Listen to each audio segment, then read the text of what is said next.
नमस्कार दोस्तों, स्वागत है आपका फिर से एक नई वीडियो में। तो देखिए दोस्तों, इस वीडियो में आपको जानकारी मिलेगी दोस्तों कि एक ब्राह्मण कुबेर पद की प्राप्ति करने के लिए उसको क्या क्या करना पड़ा। आपने कभी भी प्रदीप मिश्रा जी की कथा में सुना होगा दोस्तों, मैंने सुना है, आपने सुना हो या ना सुना हो। प्रदीप मिश्रा जी ने कथा में बताया दोस्तों कि एक ब्राह्मण जो दरिद्र था, जो दुष्ट था, दुराचारी था, एक तुच्छ छोटा ब्राह्मण यानी कुबेर पद को प्राप्त कर लेता है एक दीपक जलाने से। आपने यह कथा में सुना होगा, यानी उसने एक दीपक जलाया शिव मंदिर में और वह कुबेर पद को प्राप्त कर लिया उसने। लेकिन यह बात गलत है दोस्तों।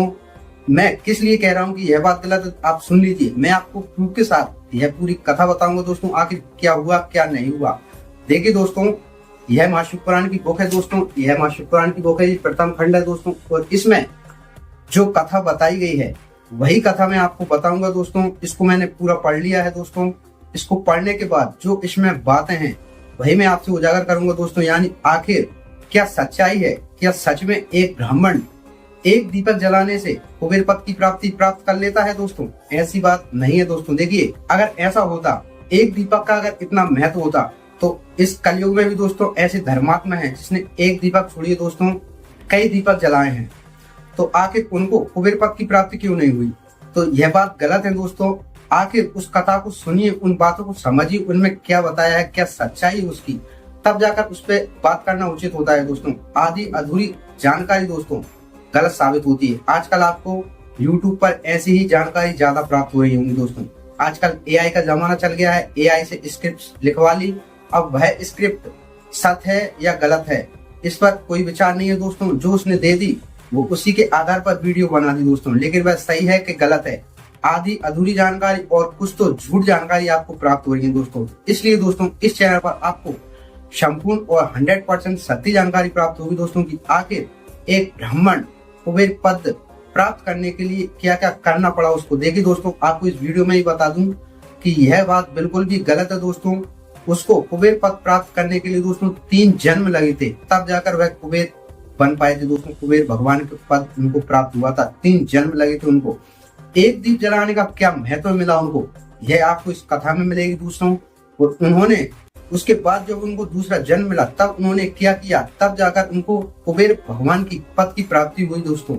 तो यह सारी जानकारी आपको इस वीडियो में प्राप्त होगी। तो देखिए दोस्तों, अगर वीडियो आपको अच्छा लगे तो वीडियो को एक लाइक और चैनल को सब्सक्राइब अवश्य कर लें दोस्तों, क्योंकि इस चैनल पर आपको इसी तरह की 100% सत्य जानकारी प्राप्त होती रहेंगी दोस्तों। चलिए दोस्तों, बिना टाइम वेस्ट किए वीडियो स्टार्ट करते हैं। तो ध्यानपूर्वक सुनिए दोस्तों, आखिर सच्चाई क्या है। तो देखिए दोस्तों, एक कालपिल्य नगर था, यानी उसका नाम था कालपिल्य। कालपिल्य नगर में एक ब्राह्मण रहता था। वह ब्राह्मण वेदों का बड़ा ज्ञाता था, यानी कई राजाओं से पूजनीय था। वह इतना ज्ञाता था दोस्तों, उसको वेदों का इतना अधिक ज्ञान था कि कई राजाओं से पूजनीय और प्रजापति दक्ष से भी वह पूजनीय था। इतना ज्ञान था उसको वेदों का। वह बड़ा विद्वान और ज्ञाता पंडित था। उस पंडित का एक पुत्र था दोस्तों, उस पुत्र का नाम था गुणनिधि। यज्ञदत्त पंडित का जो पुत्र था गुणनिधि, वह दोस्तों बहुत ही दुराचारी था। और जो उसके पिता था यज्ञदत्त, वह बहुत पूजा पाठ में संलग्न रहने वाला, प्रतिदिन स्नान पूजा पाठ इसमें कार्यों में लगा रहता था। और दोस्तों जो उसका पुत्र था गुणनिधि, वह बहुत दुराचारी था दोस्तों। यह मान लीजिए उससे ऐसा कोई भी कर्म नहीं था जो उसने ना किया हो। वह जुआ भी खेलता था, शराब मांस मदिरा भी खाता था, शराब भी पीता था और वेश्याओं का गमन भी करता था और वेश्याओं के नृत्य में मग्न रहता था दोस्तों। इतना दुराचारी था। तो जब वह पंडित यज्ञदत्त जब वह घर पर आता था दोस्तों, तो अपनी पत्नी से पूछता था कि गुणनिधि कहाँ पर है। तो उसकी माँ, जो गुणनिधि की माँ थी, यज्ञदत्त की पत्नी, वह अपने पति से कहती थी दोस्तों कि वह अभी स्नान कर कर और पूजा पाठ कर कर अपने मित्रों के साथ खेलने चला गया है या पढ़ने के लिए चला गया है, ऐसा वह बोल देती थी। यानी उनकी बुराइयों को वह छुपाती थी। तो उनकी बुराइयों को अपने पति से कभी भी उन्होंने उजागर नहीं किया। अब इसका क्या कारण हुआ दोस्तों? देखिए, यह हर माताओं को संदेश है कि अपने पुत्र की जो वह गलतियां कर रहा है, अगर वो कोई बुरे कर्म कर रहा है तो उसकी जो भी गलतियां हैं उनको छुपाना नहीं चाहिए अपने पिता से। जो भी सत्य है उनको बता देना चाहिए, नहीं तो इसका परिणाम बहुत बुरा होता है। इस कथा का यही उद्देश्य है। देखिए दोस्तों, तो उस गुणनिधि की सारी बुराइयां वह छुपा देती थी उसकी माँ। तो ऐसे ही दोस्तों अचानक वक्त बीतता गया और इसके अनुसार दोस्तों एक समय ऐसा आया कि जो घर में एक उसके पिता की यानी यज्ञदत्त की एक रत्न जड़ी हुई अंगूठी रखी थी दोस्तों, उस अंगूठी को वह ले जाकर और जुए में हार गया, जुआ खेल गया। अब इसके बाद दोस्तों उचित समय आने पर जब वह समय आया दोस्तों, तो उस समय के अनुसार जब वह पंडित वहां से गुजर रहा था तो उसने वह उसकी ही रत्न जड़ित अंगूठी एक जुआरी के हाथ में देखी दोस्तों, और वह जुआरी से पूछने लगा कि तुमको यह अंगूठी कहाँ से मिली। उसने उस ब्राह्मण ने उससे कई तरह से पूछा, अधिक क्रोध करके भी पूछा, लेकिन जब वह जुआरी ने बताया कि हे ब्राह्मण, मैंने, आप ऐसा क्यों कह रहे हैं कि मैंने यह चोरी नहीं की, आपके पुत्र ने ही यह लाकर मुझे दी है और वह जुए में हार गया। और ऐसा ही नहीं, उनने अनेक वस्तुएं, अनेक धन, हर ऐसे कई जुआरियों को सौंप दिया है दोस्तों, यानी वह जुए में हार गया है। तो ऐसी कई बातें सुनकर वह पंडित अधिक क्रोधित हुआ दोस्तों, और वह शर्म के मारे अपना मुंह कपड़े से ढांककर और वह अपने घर को चला गया। अब इसके बाद दोस्तों जब वह ब्राह्मण घर पे पहुंच गया तो उसने अपनी पत्नी से पूछा कि वह दुष्ट पुत्र कहाँ पर है। तो वह पत्नी ने फिर वही जवाब दिया कि वह अभी प्रतिदिन स्नान करके और पूजा पाठ करके अपने मित्रों के साथ खेलने चला गया है। तो फिर ब्राह्मण ने कहा कि अधिक कहने से क्या लाभ है, यह बताओ कि मेरी वह रत्न जड़ित अंगूठी कहाँ पर है जो आपने मेरे पर तेल या उपटन लगाते समय उतार कर रख दी थी, वह रत्न जड़ित अंगूठी कहाँ पर है। तो उस ब्राह्मण की पत्नी ने दोस्तों उत्तर दिया कि अभी मैं भोजन बना रही हूँ, तो मैं कुछ समय बाद देखकर आपको दे दूंगी। तो ब्राह्मण को तो सब ज्ञात था दोस्तों कि ऐसा ऐसा हुआ है। तो तब ब्राह्मण अति क्रोधित हुआ उन पर, और उन पर क्रोधित होने के बाद तो जो गुणनिधि की माता थी दोस्तों, उन माता ने अपने पुत्र को कई तरीके से समझाया दोस्तों कि ऐसा कार्य मत करो, तुम्हारे पिता को मालूम चलेगा तो वह मुझे और तुमको दोनों को पीटेंगे या मार डालेंगे। इस तरह की कई बातें की और अपने पुत्र को कई तरीके से समझाया, लेकिन वह पुत्र गुणनिधि इतना बिगड़ गया था दोस्तों कि वह बिल्कुल भी बात उसके समझ में नहीं आ रही थी। तो क्या हुआ इसके बाद दोस्तों कि वह गुणनिधि जो भी घर में उसको वस्तु मिलती वह ले जाकर जुआ खेलता, वेश्याओं का गमन करता, मांस मदिरा खाता, तो इस तरह का वह दुष्कर्म करने लगा था दोस्तों। तो उस ब्राह्मण ने दोस्तों, उसको जब अधिक क्रोध आया दोस्तों, तो वह ब्राह्मण अपनी पत्नी से बोला दोस्तों कि हे दुष्ट पुत्र को उत्पन्न करने वाली, मैंने जब जब तुमसे पूछा कि पुत्र कहाँ है, तब तब आपने कहा कि वह प्रतिदिन स्नान करके पूजा पाठ करके और खेलने गया है। मैंने यानी जब जब आपसे पूछा कि पुत्र कहाँ है, तब तब आपने मुझसे झूठ बोला है। तो मुझे यह बताओ कि तुम्हारी वह साड़ी कहाँ है जो मैंने आपको दी थी, यानी वो सामान कहाँ है। तो इस तरह की कई वस्तुओं को उन्होंने पूछा कि वह कहाँ पर हैं। तो इस तरह से दोस्तों जो यज्ञदत्त था, जो पंडित था, वह अभी क्रोधित हुआ दोस्तों, और उस क्रोध में उसने कह दिया अपनी पत्नी से कि मेरा भोजन अब तभी होगा जब मैं दूसरा विवाह कर लूंगा। उस पंडित ने कहा दोस्तों कि पुत्र के रहते हुए भी अब मैं पुत्रहीन हूँ, उठो और जल लाओ, यानी जल लाओ, मैं उस पुत्र को तिलांजलि देता हूँ, यानी उस पुत्र को त्याग देता हूँ। ऐसा उस ब्राह्मण यज्ञदत्त ने कहा। अब वहां पर उस ब्राह्मण ने एक बहुत ही महत्वपूर्ण बात कही थी दोस्तों, उस बात को ध्यान में रखिए और उस बात पर विचार कीजिए दोस्तों कि क्या बात कही है। देखिए दोस्तों, कुल को कलंकित करने वाले को पुत्र की अपेक्षा मनुष्य का पुत्रहीन होना श्रेष्ठकर है। यानी आपका कोई पुत्र हो और वह कुल द्रोही हो, वह दुराचार में लगा रहता हो, आपका जो भी धन हो उसको हड़प करने की चेष्टा करता हो, आपका धन उड़ाता हो, कोई कमाता ना हो, यानी कुल द्रोही पुत्र हो, कि पुत्रहीन रहे, यानी उससे अच्छा यही है कि पुत्रहीन रहे, पुत्र ना हो। क्योंकि ऐसे पुत्र होने से क्या लाभ दोस्तों, ऐसे पुत्र होने से वही अच्छा है जिसके पुत्र नहीं है। कुल की भलाई के लिए इसका परित्याग कर देना चाहिए, यह सनातन नियम है। यानी कुल की भलाई के लिए इसका परित्याग कर देना चाहिए, इसको छोड़ देना चाहिए। तो वहां पर उस ब्राह्मण ने उसको तिलांजलि दे दी, यानी उस पुत्र को त्याग दिया, छोड़ दिया और घर से निकाल दिया। अब इसके बाद दोस्तों वह पुत्र घर से निकल गया और अपने कर्मों को कोसता हुआ और वह किसी दिशा में चल दिया। अब आगे चलते चलते दोस्तों वह जंगल में थक गया, रुक गया और वहां पर बैठकर और मन में विचार करने लगा। अब वह वहां पर बैठकर और सोचने लगा दोस्तों कि अब मैं कहाँ जाऊं, क्या करूं, मेरे पास इतना ज्ञान भी नहीं है मैं कि कहीं पर, मतलब मैंने इतना वेदों का ज्ञान भी नहीं लिया कि मैं कहीं पर पूजा अर्चना करके और कहीं से धन प्राप्त कर सकूं। इसके अन्यथा मेरे पास इतना धन भी नहीं है मैं कि कहीं पर कहीं भोजन कर सकूं, कोई पर भी कोई ठिकाना देख सकूं। तो ऐसी उसने मन में विचार किया और वह विचार करने लगा वहां पर बैठकर। अब उसने सोचा दोस्तों कि दूसरे देश में तो उसका ही भला होता है जिसके पास धन होता है, क्योंकि जिसके पास धन है तो वह कुछ भी कर लेगा दोस्तों, कहीं पर ठिकाना देख ही लेगा, और जिसके पास धन नहीं है तो वह तो परेशानी रहेगा। तो ऐसा वह विचार मन में करने लगा और उसने सोचा दोस्तों कि मैं यहाँ पर भिक्षा मांगने भी नहीं जा सकता, क्योंकि यहाँ पर कोई भी मेरा परिचित नहीं है। फिर उसने सोचा दोस्तों कि सूर्य उदय होने से पहले ही मेरी माँ मुझे मधुर भोजन देती थी, अब यहाँ पर तो मेरी माँ भी नहीं है, अब मुझे भोजन कहाँ से प्राप्त होगा, क्या करूं मैं। तो इस तरह की कई उलझनों से जूझता हुआ वह ब्राह्मण बड़े दुख के साथ वहां बैठा और सोचने लगा। अब इसके बाद दोस्तों वह वहां पर सोच विचार करके और आगे की ओर चल पड़ा दोस्तों। तो वह किसी नगर के आसपास दोस्तों जा पहुंचा, वहां पर एक शिव मंदिर भी था। तो वहां पर जब वो बैठा था दोस्तों, तो उस दिन शिवरात्रि थी। तो शिवरात्रि का महत्व कितना है दोस्तों, देखिए दोस्तों। तो उसी समय दोस्तों एक शिव भक्त अपने पूरे परिवार के साथ और मधुर भोजन लेकर, नैवेद्य बनाकर, और वह शिवरात्रि के दिन, उस दिन शिवरात्रि थी दोस्तों, तो शिवरात्रि के दिन वह नगर से बाहर निकला और शिव भक्त मंदिर में पूजा अर्चना करने के लिए निकल पड़ा था वह। अब इसके बाद दोस्तों उसको उस पकवानों की, नैवेद्य की खुशबू के अनुसार वह यज्ञदत्त प्रसन्न हो गया दोस्तों, और वह मंदिर के पास जा बैठा दोस्तों। और वह मन में विचार करने लगा कि जब रात्रि के समय, जब यह जितने भी ये पुजारी और जितने भी ये भक्त हैं, जब यह सो जाएंगे तो मैं चुपके से जाकर और वहां पर जो भी प्रसाद है, जो भी नैवेद्य है, सबको मैं ले आऊंगा दोस्तों, और शिव की कृपा से मैं इसको ग्रहण कर लूंगा, यानी अपनी भूख शांत कर लूंगा, इसको खा लूंगा। तो यह उसने विचार बनाया मन में। तो वह यज्ञदत्त का पुत्र गुणनिधि वहां पर बैठा दोस्तों, और वह मन में विचार करने लगा इस तरह का। अब इसके बाद दोस्तों समय बीतने के बाद रात्रि हुई, और रात्रि के समय जब सब सो गए थे भक्त, तो उस समय वह मंदिर में प्रवेश किया उसने दोस्तों, और वहां पर जो भी नैवेद्य था, अब वह नैवेद्य दोस्तों उसको दिख नहीं रहा था पूरा। अब देखिए आखिर क्या हुआ, आगे का कार्य क्या हुआ, अब समझिए इस बात को। देखिए दोस्तों, जो शिव भक्त वह मंदिर में पूजा करने आया था, तो उसने जब दीपक जलाया था, तो वह दीपक की धीरे धीरे रोशनी कम हो गई थी दोस्तों, रात्रि होने के पश्चात। तो वहां पर शिव पर पूरी तरह से उजाला नहीं था, उन पर दीपक की छाया पड़ रही थी।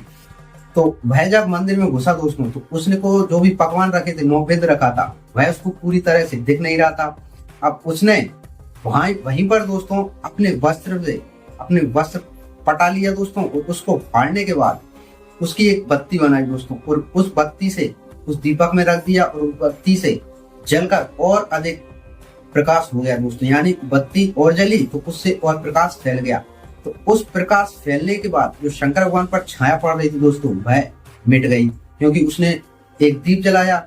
उसका काम तो यही हुआ दोस्तों कि उसने एक दीप जला दिया, उस अंधकार को मिटा दिया था। लेकिन उसका उद्देश्य था दोस्तों अंधकार मिटाने का, कि उसको जो भी भोग रखा था वह सब देखना था। तो भूलवश शिव की कृपा के अनुसार ही मान लीजिए दोस्तों कि उसने शिव की कृपा पे पड़ रही छाया को मिटा दिया। अब इसके बाद दोस्तों उसने जो भी वहां पर प्रसाद रखा था, जो भी नैवेद्य था, सब उसने एकत्रित कर लिया और वहां से लेकर बाहर निकलने लगा। तो बाहर निकलते समय दोस्तों एक शिव भक्त वहीं पर सो रहा था दोस्तों, और वह निकलते समय उसके पैर से उस पर ठोकर लग गई।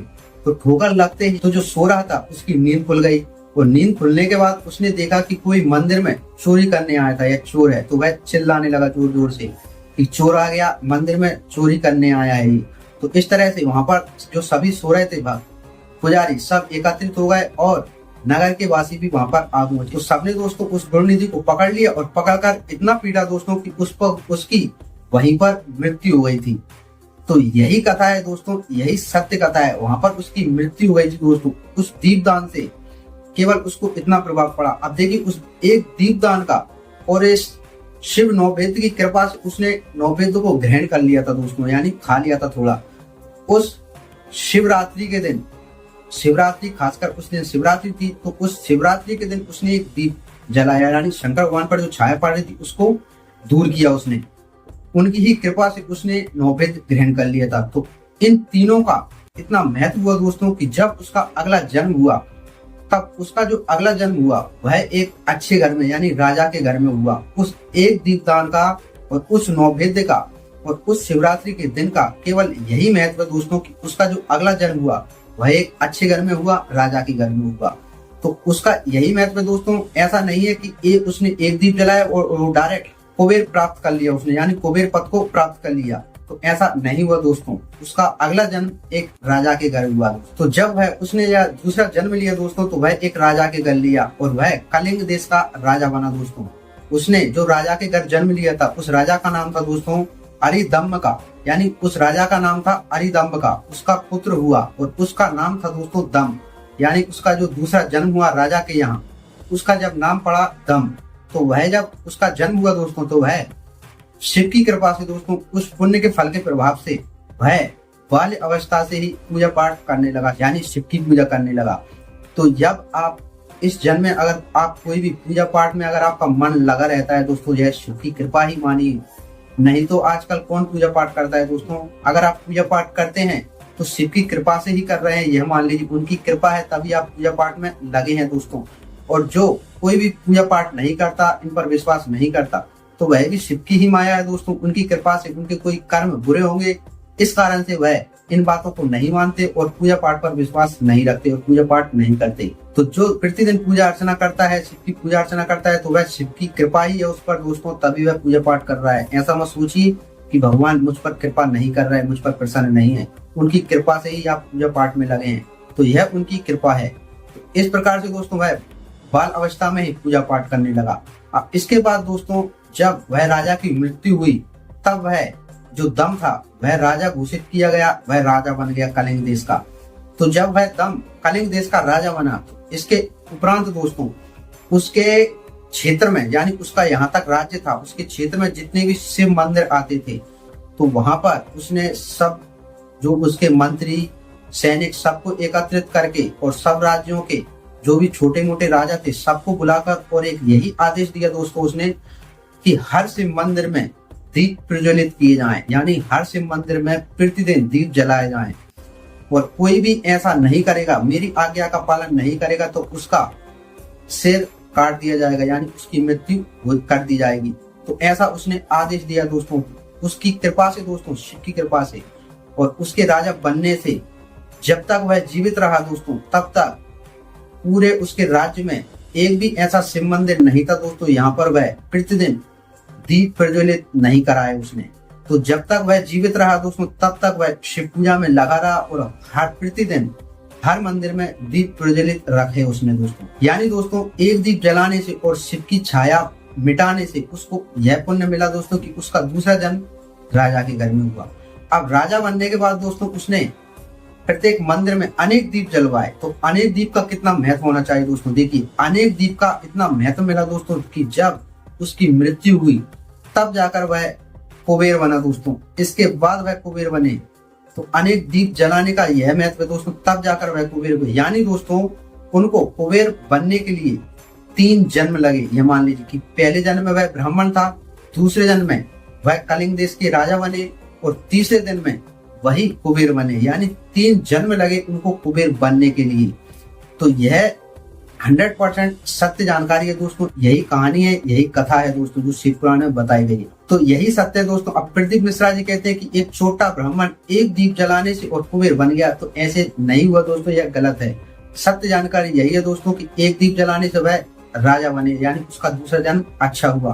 तो आप इस जन्म में अगर पूजा पाठ करते हैं दोस्तों, कोई भी सत्कर्म में लगे हैं और पूजा पाठ करते हैं दोस्तों, तो आपका जो अगला जन्म होगा वह अति उत्तम होगा दोस्तों। उस जन्म में आपको कोई भी कष्ट भोगना नहीं पड़ेगा, धन की कमी नहीं होगी, यानी आपका जन्म अच्छे परिवार में होगा। यह आप उसका महत्व होता है दोस्तों पूजा पाठ का। और जो आपका अगला जन्म अच्छा हुआ दोस्तों, और उस जन्म में भी अगर आपने पूजा पाठ की, शिव की कृपा से पूजा पाठ की, तो उसका जो अगला और जन्म होगा वह और ही उत्तम होगा दोस्तों। क्या पता आपको मोक्ष भी प्राप्त हो जाए, ठीक है। और अगर उस जन्म में भी, अच्छे जन्म लेने के बाद भी अगर आपने बुरे कर्म किए, आपने पूजा पाठ नहीं की, तो क्या पता दोस्तों आप किस योनि में भटक रहे हो, भूत प्रेत बने हो या कुछ भी मान लीजिए।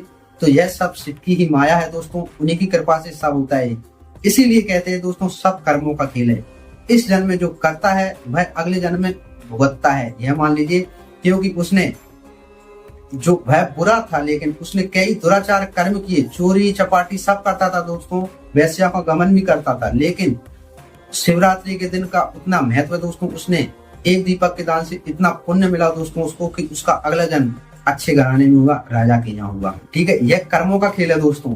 तो इसीलिए कर्म प्रधान बताए गए हैं दोस्तों। जो आप इस जन्म में करेंगे अगले जन्म में पाएंगे, भुगतेंगे। जो आपने अगले जन्म में किए होंगे कुछ अच्छे कर्म, तभी तो दोस्तों आप इस जन्म में पूजा पाठ में लगे हों और आपका जन्म अच्छे घर में हुआ है। तो यह आपके पुराने कर्मों का एक खेल है दोस्तों। आप इस जन्म में जो करेंगे वह अगले जन्म में अवश्य भुगतेंगे, इसको कोई भी नहीं बदल सकता दोस्तों। यह कर्मों को खेल है, क्योंकि कर्म प्रधान बताए गए हैं दोस्तों। जो जैसा होएगा वो वैसा पाएगा।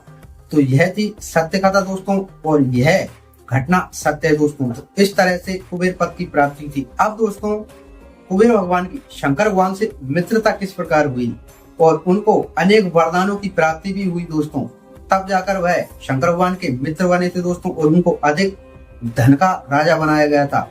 अब इसकी कथा दोस्तों मैं आपको नेक्स्ट वीडियो में बताऊंगा दोस्तों। बहुत ही रहस्यमय है, कुबेर भगवान को क्या क्या वरदान प्राप्त हुए थे और उनका एक नेत्र किस प्रकार फूटा था दोस्तों। सारी रहस्यमय कथा आपको नेक्स्ट वीडियो में प्राप्त होगी दोस्तों। तो इस तरह की 100% और संपूर्ण सत्य जानकारी के लिए दोस्तों इस चैनल को सब्सक्राइब अवश्य कर लें दोस्तों। और अगर आपको यह वीडियो पसंद आई हो दोस्तों तो इस वीडियो को एक लाइक और वीडियो को ज्यादा से ज्यादा शेयर अवश्य करें दोस्तों। चलिए दोस्तों मिलते हैं नेक्स्ट वीडियो में किसी नई जानकारी के साथ। तब तक के लिए जय श्री